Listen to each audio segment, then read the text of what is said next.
it do, YouTube? It's your dog Spray Paint back at you with another video. The other half of it's time for that Culture for the Street podcast. Smash that like button, hit the notification bell, man. So let's talk about it.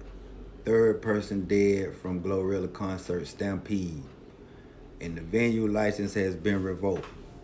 Okay, a third person died in the stampede that broke out during Glorilla concert in Rochester on Sunday night. The other two women, Rondisha Belton and Brandon Miller, also died, and several others were injured after a crush of goers surged towards the exit of the Main Street Armory. Now, we know when it comes to these concerts and venues nowadays, 9 times out of 10, somebody got a pistol. Because, niggas got close relationships with the bouncer or the owner, you know what I mean? And 9 times out of 10, some of these bouncers are plugged in with certain street politics, so they don't even search certain dudes.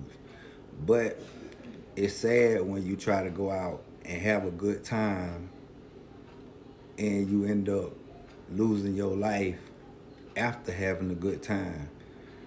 And I'm willing to bet you, I know that show was wall to wall, you know what I mean? Because Memphis is on fire right now. Finesse 2 times in Glorilla, I know the crowd was lit. So for a person to let off a shot in there, I just imagine how many people was pushing, born, people falling down. It's scary, because even I have been in a situation where people stampeding out of the club because shots going off. You know what I mean? And people trying to make it back home to their kids. But, it's a sad situation because these 3 people that passed away, they probably was somebody's mother, somebody's sister. You know what I mean? They was somebody. That could have been anybody's family member. And that just goes to show you that these venues are not safe. These concerts are not safe. These shows are not safe. But condolences to the ones that lost their lives. Now, let's move on to Smirk. Okay, so everybody knows Smirk album on the way. You feel me? He just posted a snippet last night.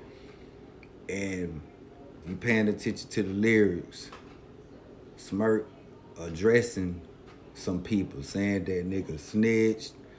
He even stating that he took care of certain niggas' books while they was down the road. So I'm guessing whoever he responding to, they had relationships at one time. Like, it gotta be somebody from his hood. And you can see the jabs online between Lamron and OTF, I guess. Lamron saying you got certain cats from Lamron saying that you can't be Lamron and OTF. And that's crazy because these dudes, they rep the same thing. You feel me? And he was, I forgot which one of the dudes from 300 it was, but he was saying, like, basically repping OTF and 300 is like repping BD and GD at the same time, and that's a no-go. And also, one of them said, if you're gonna do a video on 64th, you gotta give me a call or else you at your own risk. So you see the subliminals online with dudes responding back to Smirk with the snippet that with the song that he about to drop, that it's gonna shake the streets of Chicago. Cause you already know anytime Smirk do an album, he address all his situations, even the ops. You know what I mean? So it's just a big question mark on that. We'll have to see what the album gonna sound like. But for the most part, it seemed like dudes from Lamron that's not feeling Smirk.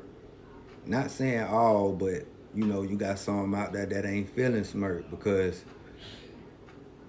they probably feel like he gave O-Block a chance before he gave Lamron a chance. I could be wrong, but y'all let me know what y'all think about that in the comments, man, if I'm wrong or not. Y'all know who it is. The other half of It's Time for That Coach for the Street podcast. Don't live about the trap till you've been served, man. We content droppers. We dropping every day. I'm gone.